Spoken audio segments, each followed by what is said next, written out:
O apóstolo Paulo, escrevendo aos Colossenses, no capítulo 3, versículo 16, ele apelou que a palavra de Cristo habite em vós abundantemente, em toda a sabedoria, ensinando-vos e admoestando-vos com salmos, hinos e cânticos espirituais, louvando ao Senhor com gratidão em vosso coração. O meu desejo é que este culto seja uma oportunidade para que a palavra de Cristo seja aprendida e seja colocada em nosso coração e que estejamos praticando em toda a nossa vida aquilo que o Senhor nos ensinar. Bem-vindos a esse ambiente de culto e que nos dirijamos a Deus com adoração, com oração e que recebamos dele o ensinamento que ele tem para nós e que a pessoa do Espírito Santo esteja morando no coração, na mente de cada um de nós e que estejamos nesse intercâmbio crescendo espiritualmente para a glória do Senhor. Fique conosco neste culto, cultue conosco e que Deus mesmo o abençoe. Amém. Senhor Deus e Pai, nós te somos imensamente agradecidos por este momento em que estamos aqui na Tua presença. E nós te agradecemos por esta oportunidade de culto que estamos tendo. Nós suplicamos, ó Deus, que o Senhor aceite os nossos louvores, ouça, ó Deus, as nossas orações e nos atenda segundo o Teu querer e abre os nossos corações para ouvirmos, entendermos e praticarmos a Tua palavra. Abençoa o Teu servo, Senhor, que trará a mensagem, que ele seja inspirado e guiado pelo Teu Espírito Santo. Te rogamos que o Senhor esteja abençoando a todos que estão participando neste momento. Nós pedimos e agradecemos estas bênçãos em nome de Jesus. Amém.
pecador que sou.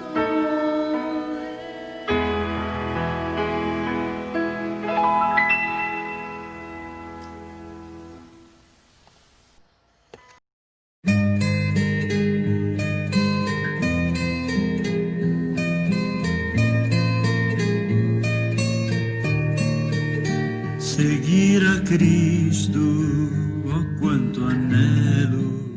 Ser cristão, além de ter fé e acreditar em Jesus Cristo, representa viver de acordo com os princípios bíblicos, dar bom exemplo, né?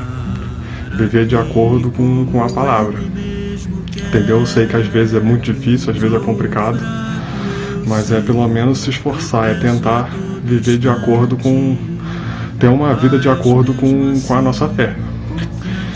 E como atividade, eu tento sempre exercer uma conversa em grupo, entendeu? Reunir com alguém e poder discutir sobre isso, entendeu?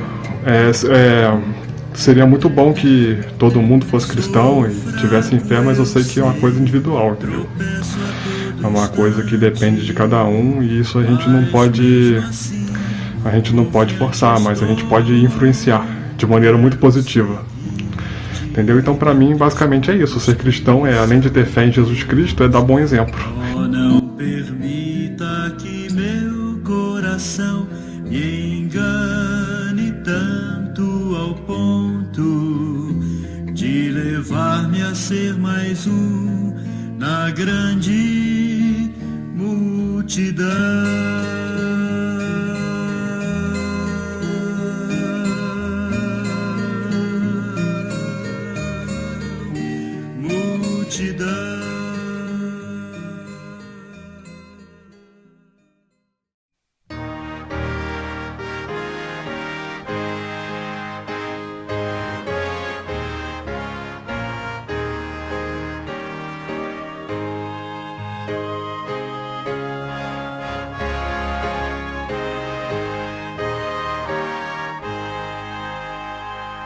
Jesus, pastor amado, contempla-nos aqui.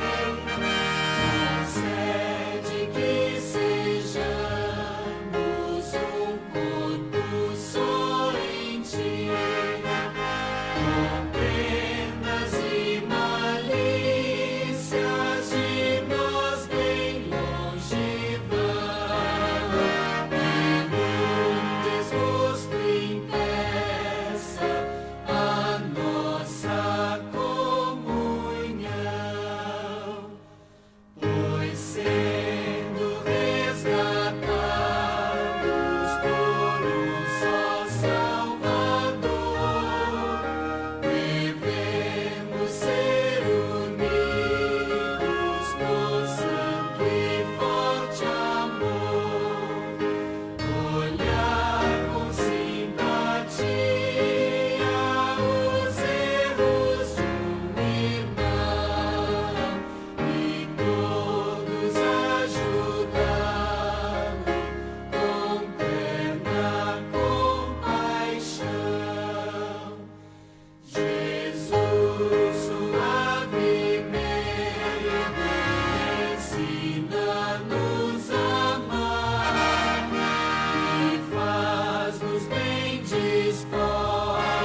período estamos refletindo no calendário cívico e denominacional a respeito da figura do pastor. Aliás, o segundo domingo de junho é o dia do pastor.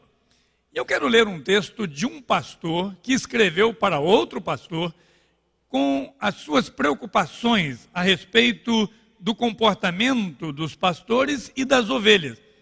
Eu quero falar então, nesta ocasião, sobre o cuidado dos pastores e das ovelhas. Sobre o que devemos ter cuidado. O texto bíblico é 2 Timóteo, capítulo 2, a partir do versículo 1, que diz assim: Portanto, você, meu filho, fortifique-se na graça que há em Cristo Jesus. E as coisas que me ouviu dizer na presença de muitas testemunhas, confie a homens fiéis, que sejam idôneos, capazes de ensinar a outros. Suporte comigo os sofrimentos como bom soldado de Cristo. Nenhum soldado se deixa envolver pelos negócios da vida civil, já que deseja agradar aquele que o alistou. Semelhantemente, nenhum atleta é coroado como vencedor se não competir de acordo com as regras. O lavrador que trabalha arduamente deve ser o primeiro a participar dos frutos da colheita. Reflita no que estou dizendo, pois o Senhor lhe dará entendimento de tudo. Lembre-se de Jesus Cristo, ressuscitado dos mortos, descendente de Davi, conforme o meu evangelho, pelo qual sofro a ponto de estar preso como criminoso. Contudo, a palavra de Deus não está presa. Por isso, suporto por causa dos eleitos, para que também eles alcancem a salvação que está em Cristo Jesus com glória eterna. Esta palavra é digna de confiança. Se morremos com ele também viveremos. Se perseveramos, com ele também reinaremos. Se o negarmos, ele também nos negará. Se somos infiéis, ele permanece fiel, pois não pode negar-se a si mesmo. Continue a lembrar essas coisas a todos, advertindo-os solenemente diante de Deus, para que não se envolvam em discussões acerca de palavras. Isso não tem proveito e serve apenas para perverter os ouvintes. Procure apresentar-se a Deus aprovado, como obreiro que não tem do que se envergonhar, que maneja corretamente a palavra da verdade. Evite as conversas inúteis e profanas, pois os que se dão a isso prosseguem cada vez mais para a impiedade. O apóstolo Paulo estava em isolamento, estava preso em Roma e escreveu de lá esta carta para Timóteo. Paulo estava aguardando, mesmo sem saber, o momento da sua execução. Talvez tenha sido esta segunda carta a Timóteo o último escrito do apóstolo Paulo, e ele estava preocupado com o jovem pastor, como ele conduziria o seu rebanho e como as ovelhas continuariam o viver que lhes fora pregado. Meus amados, eu espero ter outras oportunidades, se o Senhor assim permitir, mas a preocupação é a mesma. O que farão os pastores, jovens e idosos, doravante?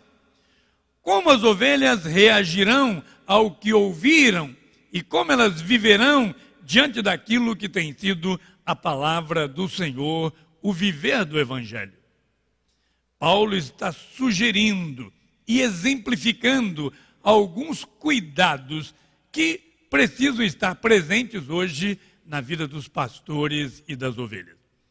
Eu gostaria de destacar, dentre esses cuidados, o primeiro, o seguinte: cuide dos seus relacionamentos.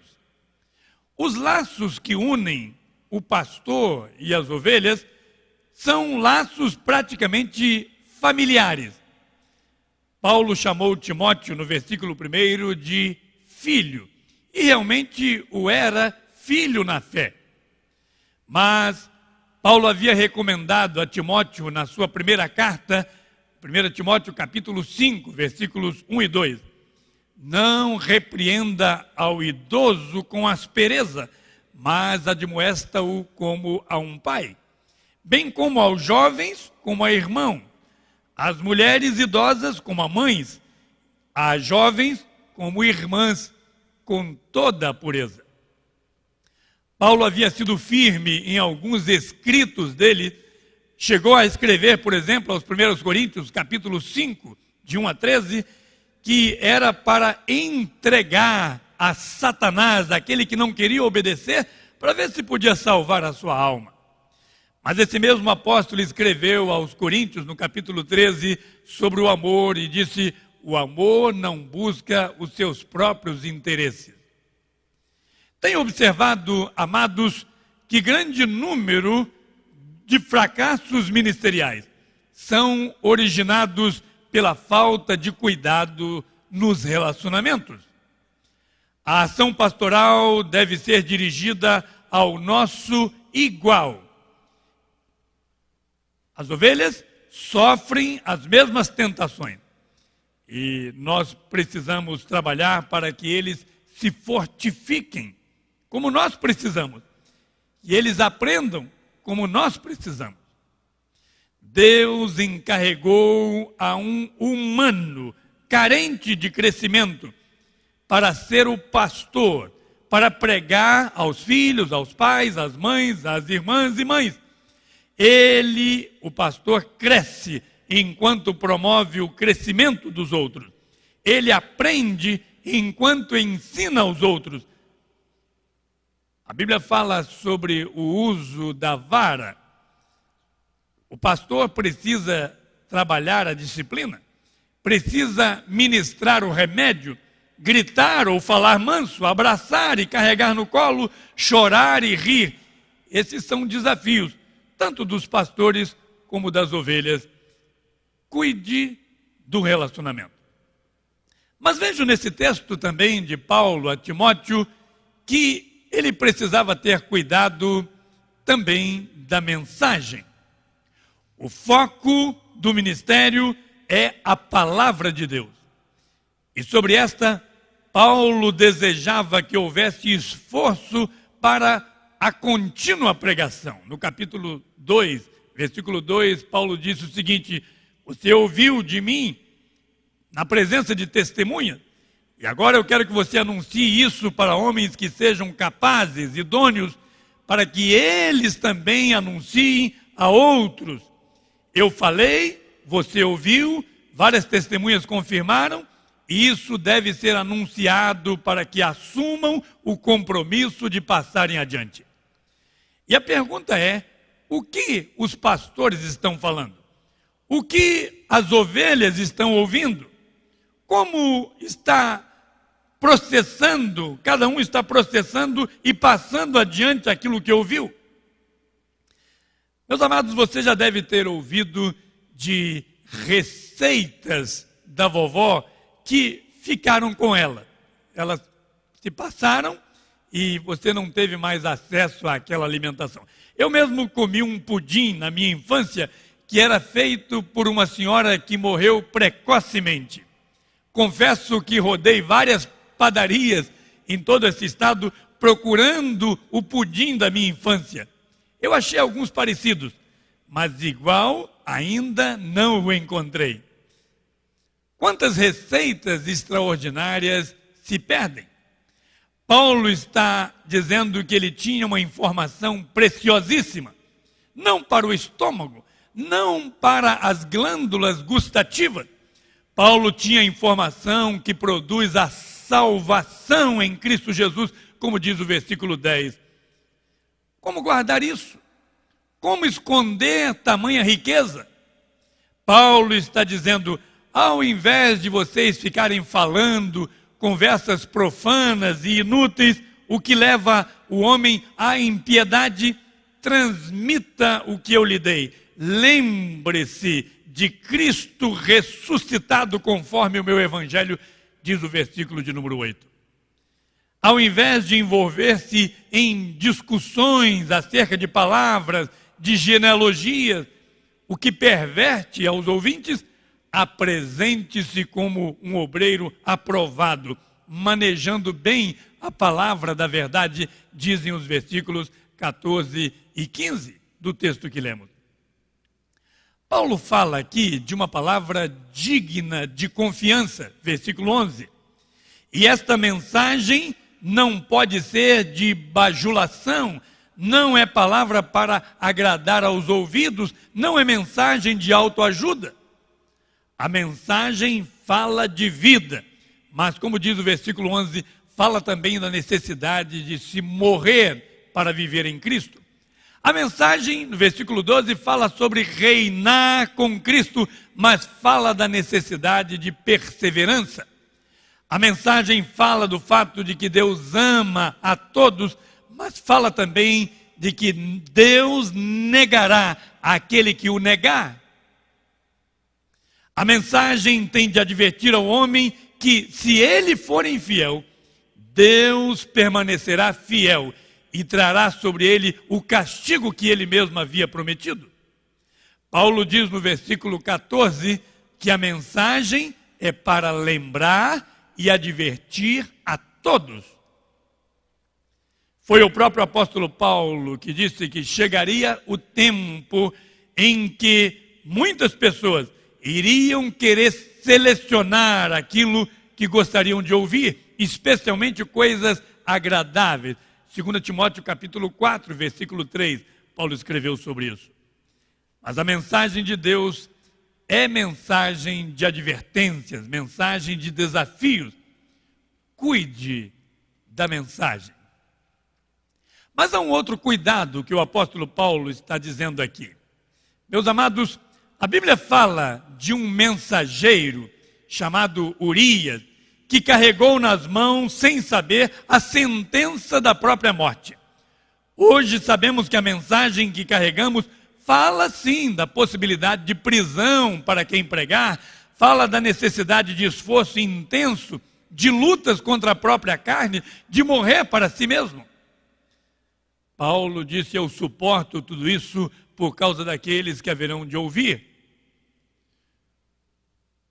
Paulo está dizendo então que precisamos cuidar da nossa missão. Nós fomos chamados para um propósito. Toda ilustração, ela tende a ser limitada, apenas se aproxima da realidade. E Paulo usou nesse texto 3 ilustrações, 3 figuras, para ilustrar a grandiosidade da missão, bem como a responsabilidade e a recompensa que nela estão inseridas. A primeira figura que Paulo usou aqui é a figura do soldado. Aqui Paulo está querendo dizer sobre a prioridade da vida daquele que é chamado por Deus para um desafio. Estamos nos distanciando, graças a Deus, da experiência de conviver com soldados que vão à guerra entre nações. Deixar família, deixar estudo, deixar pátria, deixar amigo, deixar projetos pessoais e envolver-se na missão dada pelo general é o desafio de cada soldado. Mas, meus ouvintes, nós estamos cada vez mais envolvidos numa guerra entre reinos, o reino do mundo e o reino de Deus. Todos, e não apenas o pastor, somos soldados de Cristo. E a pergunta é: a quem você quer agradar? A si mesmo? Agrade àquele que o alistou para essa guerra. O que você precisa deixar para agradar a Cristo? Lembre-se dessa figura do soldado, pensando na missão que Deus deu a pastores e ovelhas a todos do seu reino. A segunda figura que o apóstolo usa aqui é a figura do atleta. Aqui Paulo está falando de regras e também da aprovação. O atleta não pode fazer aquilo que desejar como desejar. Não. Cada esporte tem, por exemplo, um número de jogadores. Tem o tempo de cada partida. O que o jogador nunca poderá fazer, o relacionamento com aquele que é a plateia, com aquele que assiste, A submissão ao juiz, que também é um mediador. Alguns esportes definem idade mínima, idade máxima, peso mínimo e peso máximo, quais os equipamentos são exigidos, e etc, etc, etc, são as muitas regras. Paulo está dizendo que quem trabalha para Cristo, quem se dispõe a ser um obreiro de Cristo, deve observar as regras estabelecidas. Além das regras, o atleta destaca-se pela dedicação ao treino, pelo exercício constante. A outra figura que o apóstolo Paulo usa aqui é a figura do lavrador. Aqui Paulo está falando do contínuo esforço, mas também da recompensa. O lavrador é um profissional que sempre trabalhou arduamente. Na época que meu pai era criança, ele dizia que o horário do trabalho na lavoura era definido pelo canto da cigarra. Ao raiar do sol pela manhã e ao escurecer do dia. Como era árduo o trabalho. Eu me lembro ainda, na minha infância, quando na propriedade do meu avô, era época de se fazer rapadura. Sim, 4 horas da manhã, lá estavam os trabalhadores tocando o animal ao redor do engenho, colocando fogo na fornalha para o cozimento do caldo da cana. Um limpava a cana, o outro conduzia o animal, o outro colocava a cana no engenho, outro buscava lenha, outro mexia o caldo no tacho. Quanta luta! Quanta luta! Deus nos convida para uma vida de serviço no seu reino. E Ele não está prometendo que seria uma vida mansa. Paulo está dizendo que pode-se esperar sim a recompensa, até porque é Deus quem recompensa. E como é bom ver os frutos da colheita, mas que há luta. Há muita gente querendo seguir a Cristo para ter uma vida cômoda, uma vida sem luta. Horário, esforço, dedicação, zelo, são atividades que esperam o lavrador, o obreiro de Deus, daquele que está pronto para servir. Paulo disse que estava pronto para sofrer, para que a missão de espalhar a palavra de Deus fosse ampliada. Ele faria a sua parte, esperava de Timóteo, o jovem pastor, que também fizesse, e esperava de cada uma das ovelhas que tinham recebido a palavra do Senhor, que o fizessem da mesma maneira, que continuassem esse esforço, essa ação, como instrumentos de Deus, como obreiros de Deus. Disse Paulo, eu estou preso por causa desse evangelho, mas a palavra está livre para alcançar o mundo. Eu quero concluir esta palavra, esse desafio sobre o cuidado de pastores e ovelhas. Ao falar a Timóteo, um jovem pastor, Paulo estava falando também aos pastores de hoje, aos jovens e a todos os crentes. Paulo reclamou que na sua época havia líderes e pastores que não eram dignos de imitação. Você há de concordar que isso ocorre hoje também? Paulo disse que na sua época eram necessários mais líderes, mais pregadores, mais pessoas que recebessem a palavra e a espalhassem. Também, da mesma maneira, hoje temos esta carência. Paulo disse que era indispensável a reprodução do evangelho, reprodução da mensagem, como nós precisamos hoje de pessoas que ouçam e falem para outros. Paulo estava dizendo que o cristianismo precisa de pessoas que não pensem em si somente, mas na mensagem, no padrão de vida em Cristo, na luta como soldado, como atleta, como lavrador. Você e eu somos desafiados a esse comportamento. Deus não está esperando que todos sejam pastores, é verdade.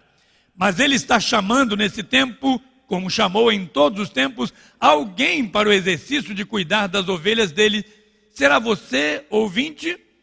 Seja obediente à voz do Senhor. Deus está mobilizando o coração de pessoas para serem instrumentos dele. Mas Deus também está chamando a todos, como ovelhas, para servirmos ao bom pastor. O que está faltando para que você seja como um bom soldado, como um bom atleta, como um bom lavrador? Deus não está prometendo pouca luta, mas promete vitória. Eu o convido para que oremos. Oremos pelos pastores. Oremos também por mais pastores, porque Jesus disse que grande é a obra e poucos são os obreiros, os ceifeiros. Oremos também para que o evangelho continue sendo espalhado, anunciado de geração em geração. E esta tarefa, como Paulo disse, não é tarefa só do pastor, é tarefa de todos, porque em ouvindo, nós precisamos também anunciar para que esse evangelho continue alcançando outras pessoas. Vamos orar sobre isso? Peçamos a Deus. Bendito Deus, Pai do Senhor Jesus Cristo, oramos com fé no Senhor, também com gratidão, porque o Senhor permitiu que obreiros anunciassem esse evangelho e ele chegou até nós. Mas pedimos a Deus que o Senhor nos ajude a sermos instrumentos do reino do Senhor, para que esse evangelho continue alcançando outras pessoas. Ó Deus bendito, ajuda-nos para que haja cuidado nos relacionamentos. Ajude para que haja cuidado com a mensagem pregada e que Cristo seja o centro dessa mensagem.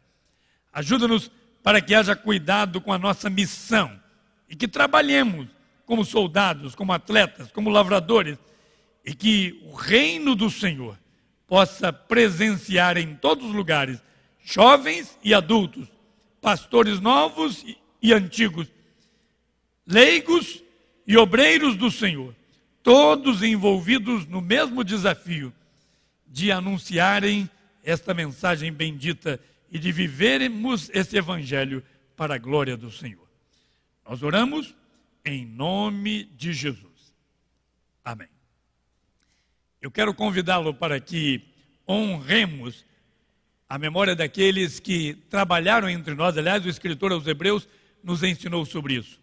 E quero convidá-lo para que, ao orarmos, agradecidos por essas vidas, também digamos ao Senhor: eis-nos aqui, ó Deus, para a realização da obra do Senhor, da forma como o Senhor quiser. E que isso seja para a glória, para a honra do nome de Jesus. Amém. Que Deus nos abençoe. Rude cruz, rude cruz, rude cruz, rude cruz,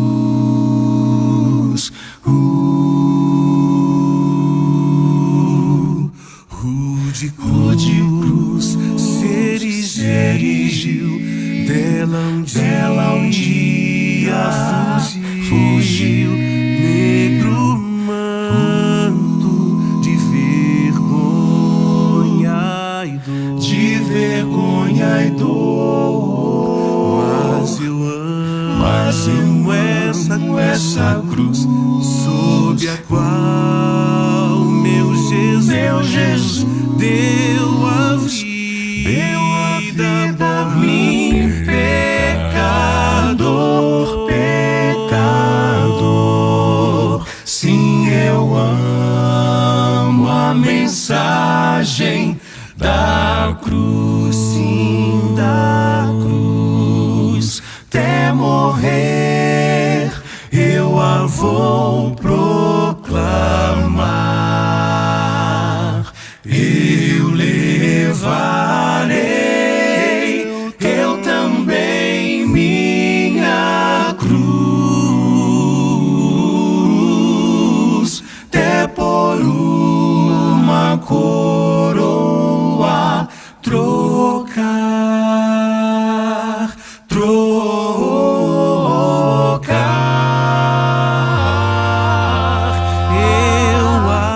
eu aqui com Jesus, a vergonha da cruz, quero sempre levar e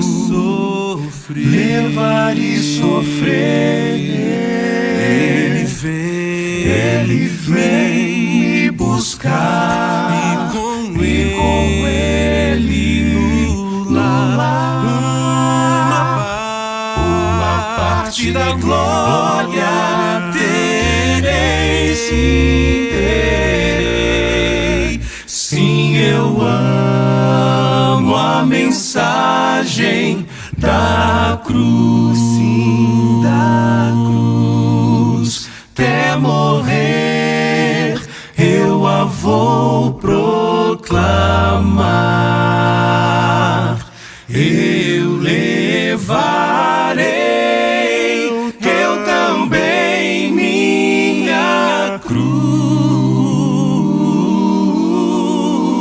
até por uma coroa trocar.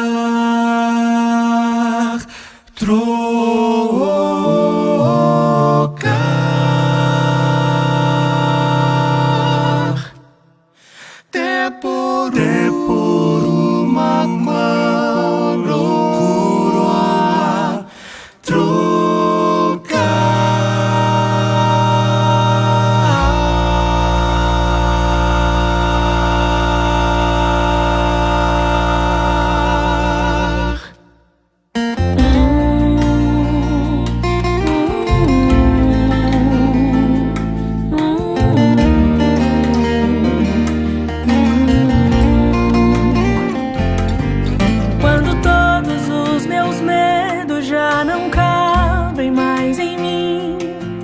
Quando o céu está de bronze e parece que é o fim, quando o vento está revolto e o mar não quer se acalmar, quando as horas do relógio se demoram a passar, muitas vezes não consigo os teus planos compreender, mas prefiro confiar sem entender.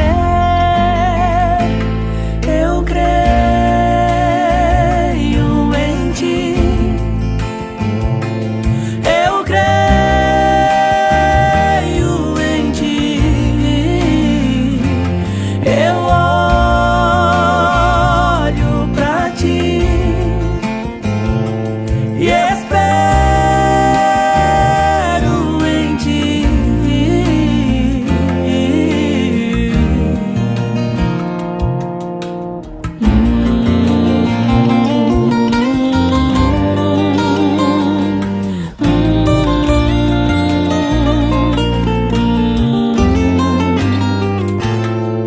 Quando você sente medo, do teu lado eu estou. E é bom que você saiba que eu sinto a sua dor.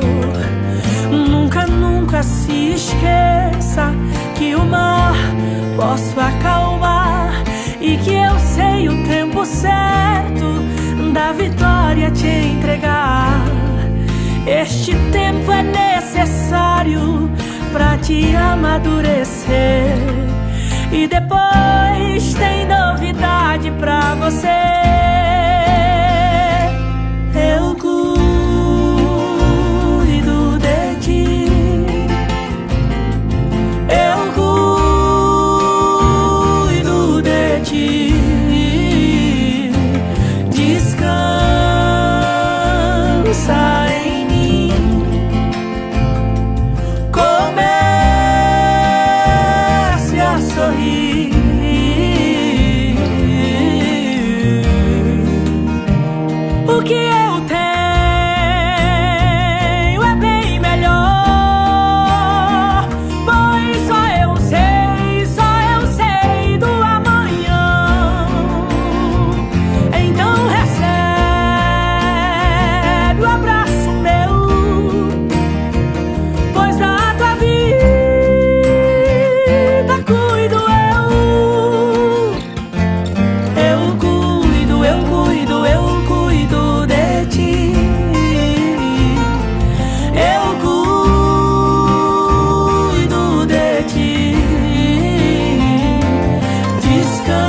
descansa, descansa em mim. Comece a sorrir.